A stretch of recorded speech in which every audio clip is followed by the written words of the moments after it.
Picture this. A pregnant woman is dragged into the Colosseum, screaming, begging for mercy. The crowd goes silent, not out of horror, but anticipation. Within minutes, she's forced into a wooden contraption shaped like a cow, and a real bull is led toward her. This isn't mythology. This is Rome's twisted version of the Pasiphae legend, where a real human being was violated and killed, while 50,000 Romans cheered like it was just another Tuesday. And here's the sickest part. This wasn't even close to the most brutal thing that happened in that arena.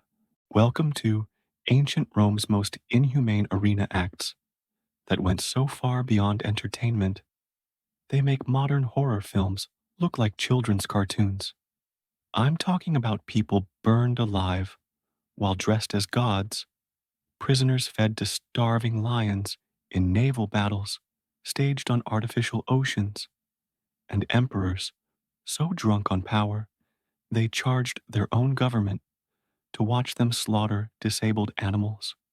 By the end of this video, you'll understand why the Colosseum isn't a symbol of Roman greatness. It's a monument to humanity's darkest instincts. And trust me, what I'm about to show you will change how you see ancient history forever. Let's start with something that'll turn your stomach. The morning executions weren't just killings, they were theater. Convicted criminals were forced to reenact famous myths, except the deaths were real. A man playing Icarus was hoisted on mechanical wings, then dropped onto a pit of starving bears. A thief portraying Prometheus was chained to a rock, while vultures, real vultures, were released to peck at his liver. The myth says Prometheus was immortal and suffered forever. This guy, he lasted maybe 20 minutes of unimaginable agony before bleeding out. The Roman poet Martial documented one particular execution where a bandit named Laureolus was crucified on stage. Then an eagle and a bear were released to tear him apart while he was still nailed to the cross. The crowd erupted in applause. To them, it wasn't murder. It was artistic interpretation. But here's where it gets worse. The Romans didn't just kill randomly. They engineered psychological torture. Prisoners were told they'd fight for their freedom, given wooden swords, then sent against fully armed gladiators. The crowd laughed as these desperate souls swung useless weapons, realizing too late they'd been set up for slaughter. It was comedy to the Romans, a sick joke where the punchline was always death. Some prisoners were even dressed in ridiculous costumes, clown outfits or women's clothing, to maximize the humiliation before their inevitable execution. The audience didn't just want death, they wanted degradation, suffering wrapped in mockery. And before we go deeper into this nightmare, understand this. Everything you're about to hear is documented historical fact. Roman historians, philosophers, and poets wrote about these events. Archaeological evidence confirms the brutality. This isn't exaggeration. This is what one of history's greatest civilizations called entertainment. Now let's talk about the animal hunts, or as they called them, venationes. You might think, okay, lions versus criminals. Brutal but straightforward. Wrong. The Romans didn't just release animals. They starved them for days, sometimes weeks, until they were so feral they'd attack anything that moved. Archaeological digs around the Colosseum have found animal bones with signs of deliberate malnutrition, proof that Rome weaponized hunger itself. The animals weren't just props. They were torture devices with teeth and claws, driven mad by starvation and confined in darkness until the moment they were released into blinding sunlight and deafening noise. The logistics behind these hunts were staggering and horrifying in their own right. Beneath the Colosseum lay the hypogeum, an underground network of 32 animal chambers connected by tunnels and equipped with 80 vertical elevator shafts. Imagine spending weeks trapped in a pitch black cage, barely larger than your body, hearing other animals screaming around you, the smell of death everywhere, being poked with spears and torches to keep you aggressive. Then suddenly, a trapdoor opens. You're thrust upward on a pulley system into blinding light, and 50,000 people are screaming at you while a terrified human is tied to a post in front of you.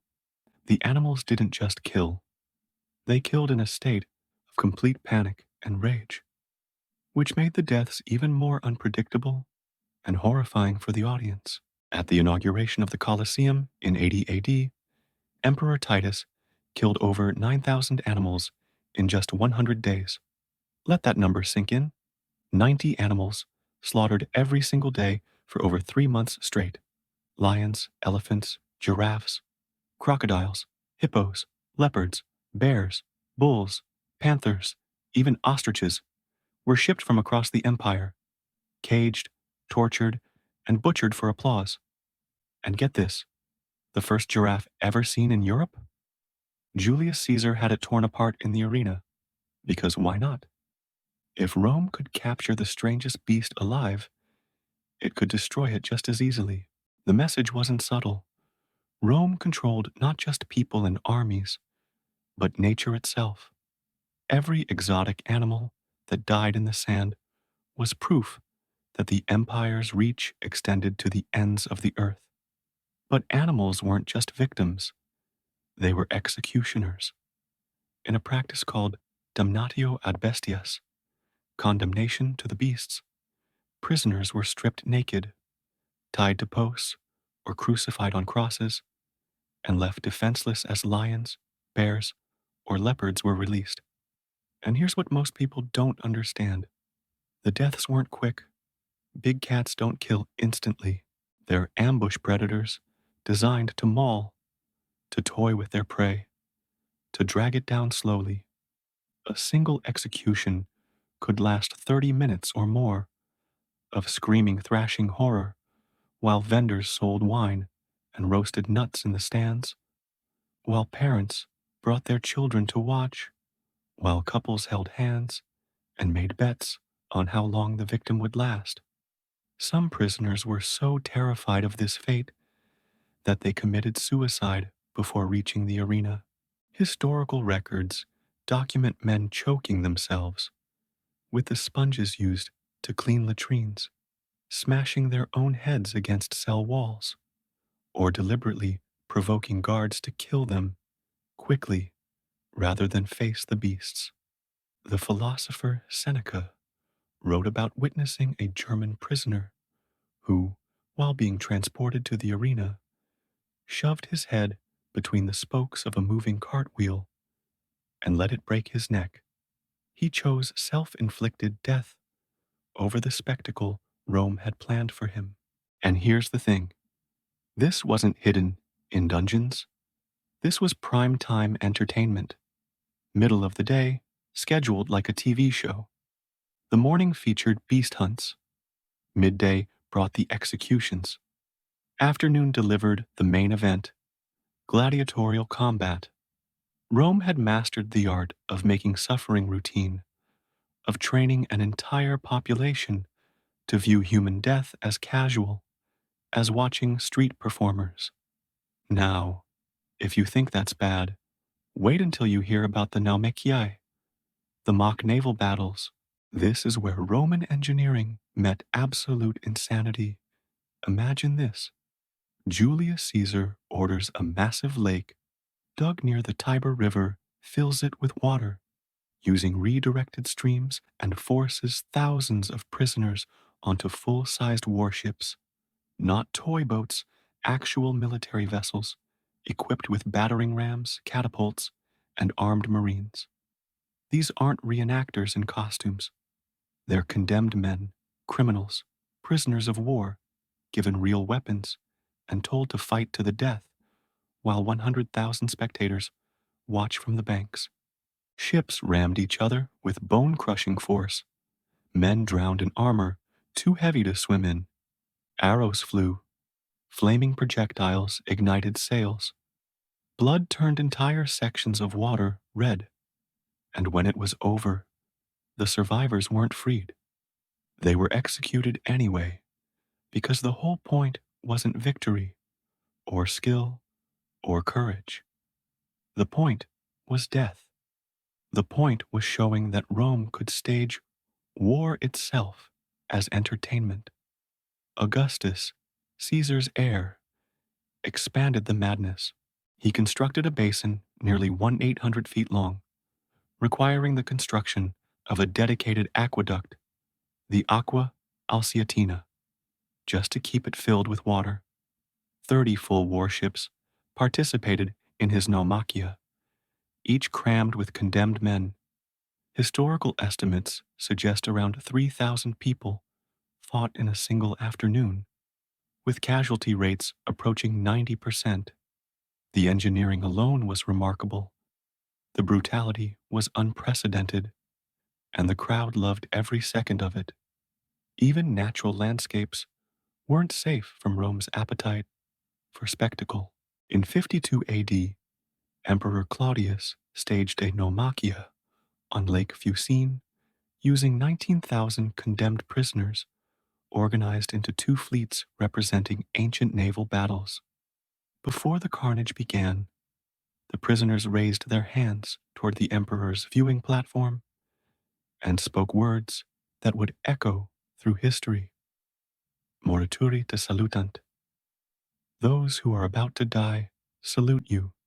Whether it was spontaneous or rehearsed, scripted or genuine, the phrase captured the absolute fatalism of men forced into death as entertainment, men who knew with certainty that the day would end with their corpses floating in bloody water. But Rome didn't stop with water. The Colosseum itself could be flooded for smaller-scale naval displays. Engineers designed sophisticated drainage systems that could fill the arena floor with several feet of water, allowing miniature fleets to clash before being drained for gladiatorial combat the next day. The same sand that soaked up human blood in the afternoon had been a battlefield for ships in the morning. Even in architecture, Rome engineered cruelty as if it were just another performance art, another way to demonstrate absolute mastery over the elements. And speaking of engineering death, let's talk about fire. The tunica molesta, the shirt of pain, or the tunic of torment, was a garment soaked in pitch, resin, or animal fat, then strapped onto a condemned prisoner before being set ablaze. Victims became human torches, stumbling, screaming, their skin bubbling and melting while the crowd roared its approval. Sometimes these fiery executions were framed as mythology. Hercules, consumed by his poisoned shirt, or Mucius Scaevola, proving his loyalty by voluntarily burning his own hand. But these weren't actors with special effects. They were real people, writhing in flames, their screams mixing with the smell of burning flesh, dying slowly for entertainment. The Emperor Nero took this to grotesque extremes. After the Great Fire of Rome in 64 AD, he blamed the Christians for the disaster, despite widespread belief that he'd started it himself. His punishment? He had Christians sewn into animal skins and torn apart by dogs. Others were crucified, and many were turned into human torches, lined along his garden paths at night to illuminate his parties while he rode through in a chariot. Admiring the spectacle, the historian Tacitus, no friend to Christians, even admitted the executions were so cruel they generated public sympathy for the victims. When Tacitus, a man who casually documented the slaughter of barbarian tribes, says something went too far. You know it crossed a line most Romans didn't even know existed. But if you want to see true madness, look at the emperors themselves and how they weaponized the arena for personal vanity. Caligula once ran out of condemned prisoners mid-show. His solution? He ordered guards to drag random spectators from their seats and throw them to the lions. People who came to watch executions became participants without warning, without trial, without any crime except being in the wrong seat when the emperor got bored. No trial, no justification, just death because Caligula felt like it. The arena became a lottery where your ticket to entertainment might become your death sentence. Then there's Commodus, the emperor who thought he was Hercules incarnate. This man was so delusional, so obsessed with his own image, that he entered the arena dressed in a lion skin and wielding a club, claiming to reenact the hero's legendary labors. He slaughtered hundreds of animals. But here's the catch. Most were already disabled, either crippled beforehand or tied down to guarantee his victory. He'd shoot arrows at ostriches from a safe platform, then parade around the arena holding up their severed heads like trophies. The crowd was forced to cheer. Senators were required to shout his praises, and he charged the Roman treasury a gladiator's fee for every single appearance, literally bankrupting the state while forcing everyone to worship his manufactured courage. The historical accounts get even more disturbing. Commodus once killed 100 bears in a single day, using arrows and spears, all from a protected platform. He'd fight gladiators, but only with blunted weapons, while his opponents used even duller blades, or none at all. The matches were staged jokes, where the outcome was predetermined. One recorded incident describes him killing an ostrich, then approaching the senator's section, holding the bird's severed head and a bloody sword, silently threatening anyone who didn't show sufficient enthusiasm. And if you didn't clap loud enough, you might be next. Nero was arguably even worse, though in a different way. He didn't just execute prisoners, he turned their deaths into theatrical productions, with himself as director. Prisoners dressed as tragic characters from Greek plays were killed in ways that matched their roles.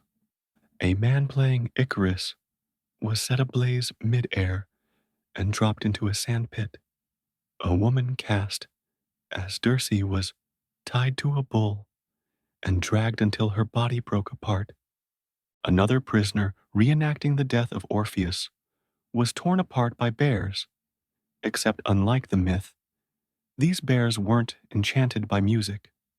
They were starved and enraged. Nero called it art. Philosophers called it depravity. History calls it the logical conclusion of a culture that normalized cruelty. And this obsession with spectacle wasn't limited to mad emperors. Even supposedly good rulers participated. Trajan, often praised as one of Rome's 5 good emperors, marked his victory over Dacia with 123 consecutive days of games. Think about that. 4 straight months of daily killing. The celebrations included over 10,000 gladiators fighting and an uncounted number of executions.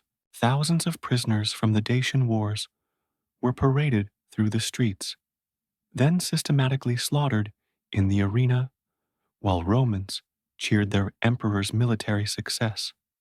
The games weren't just entertainment, they were propaganda, a vivid reminder that defying Rome meant not just defeat, but public, humiliating death designed to terrify anyone else considering rebellion. But not everyone cheered when the gates opened. For some Romans, The arena was less a triumph of civilization than a symptom of its moral rot. The philosopher Seneca openly admitted the games disturbed him. After attending midday executions, he wrote, "I come home more greedy, more ambitious, more cruel, and inhuman, because I have been among human beings." To him, the arena didn't purge society's darkness, it amplified it, training citizens to treat human suffering as casual amusement, as something to bet on, laugh at, and then forget over dinner. Cicero, decades earlier, had hinted at similar unease.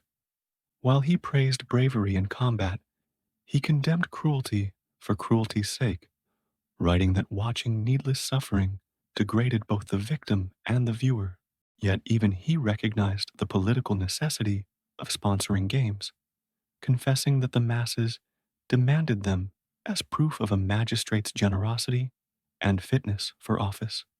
His dilemma captured Rome's paradox perfectly. To be moral was to be seen as weak. To rule effectively meant feeding the crowd's insatiable appetite for blood. Virtue and power had become incompatible. Early Christians saw the arena as both persecution and ultimate test of faith. Men and women who refused to renounce their religion were burned, crucified, or thrown to beasts. Their deaths turned into public entertainment specifically designed to humiliate their beliefs.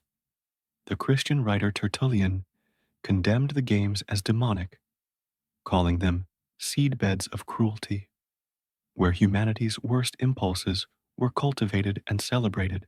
For Christians, every cheer from the stands was a reminder that Rome's empire was built on the systematic inversion of justice and mercy.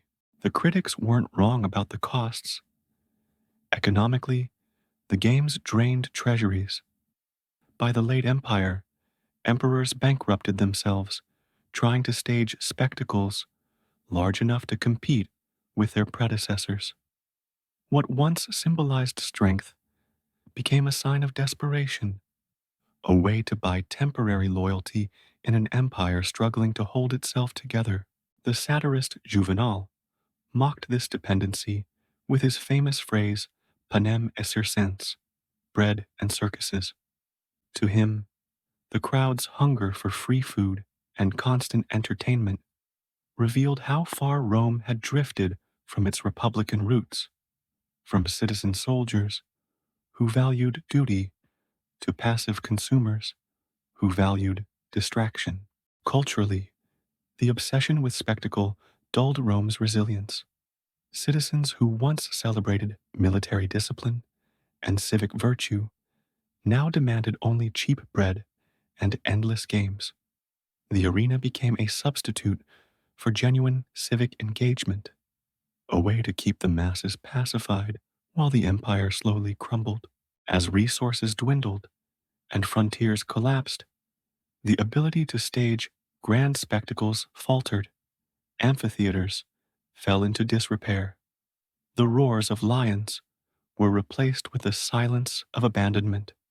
By the 5th century, when barbarian invasions shattered the empire's core, the Colosseum itself stood as a hollow shell, still imposing architecturally, but stripped of its bloody voice. Yet the moral questions never faded. Could a society that normalized cruelty, that trained children from birth to view torture as entertainment, that rewarded leaders for inventing new forms of suffering, truly endure? The philosophers thought not, and in hindsight, the games seemed less like a celebration of Roman power than a warning about how quickly human dignity can be traded for applause, how easily a civilization can convince itself that barbarism is culture when wrapped in spectacle and tradition. The Colosseum still stands today, its arches weathered by time, its seats emptied of spectators, but the ghosts of its sand linger in every stone. When you walk through its tunnels, you can almost hear the echoes, the clash of iron on iron, the roar of beasts driven mad by starvation, the cheers of 50,000 voices rising as one to celebrate suffering. It's easy to admire the engineering, the architectural grandeur, the sheer ambition of the structure. Much harder, but infinitely more honest, is to remember what those stones were built for. Cruelty rehearsed and repeated until it became ordinary. Death industrialized and packaged as civic duty. Rome's arenas were never just about blood and death. They were about control, about power, about shaping how an entire civilization thought and felt. By turning death into entertainment, the empire trained its citizens to see suffering as spectacle, to cheer obedience, to laugh at despair, and to accept that some lives simply didn't matter. Every execution, every animal hunt, every staged myth reinforced the idea that Rome's power was limitless, that it could command not just men and armies, but the very meaning of life and death itself. And that's the lasting lesson the Colosseum teaches us. It reminds us not only of Rome's brilliance in engineering and organization, but also of its profound moral blindness. A society that glorified violence, that turned suffering into art, that measured greatness by how creatively it could kill, eventually crumbled under its own weight. The empire that conquered the known world couldn't conquer the darkness it cultivated in its own heart, and it left behind ruins that tell a story both awe-inspiring and deeply cautionary. So here's the uncomfortable truth nobody wants to acknowledge. The same instincts that filled those seats, the hunger for spectacle, the thrill of watching someone else suffer, the need to feel powerful by witnessing powerlessness, those instincts didn't disappear when Rome fell. They just found new arenas, new justifications, new ways to convince ourselves that certain cruelties are acceptable when packaged correctly. The faces change, the technology advances, but the fundamental impulse remains. So what do you think? Which of these acts disturbed you the most? Was it the Pasiphae reenactments, where real people were violated and killed? The human torches lighting Nero's gardens? The mock naval battles, where thousands drowned for entertainment? The animal hunts that drove entire species to extinction? Or the emperors who turned murder into personal vanity projects? Let me know in the comments below, because understanding this darkness is the first step to making sure we never repeat it. And if this video opened your eyes to history's darkest corners, hit that subscribe button. We're diving deeper into the stories they don't teach in schools, the uncomfortable truths that challenge everything you thought you knew about ancient civilizations. Because trust me, Rome's horrors are just the beginning. There's an entire world of buried history waiting to be uncovered, and some of it will shake you to your core. Until next time, remember, the Colosseum may be silent now, but the echoes of its cruelty still whisper warnings to anyone willing to listen.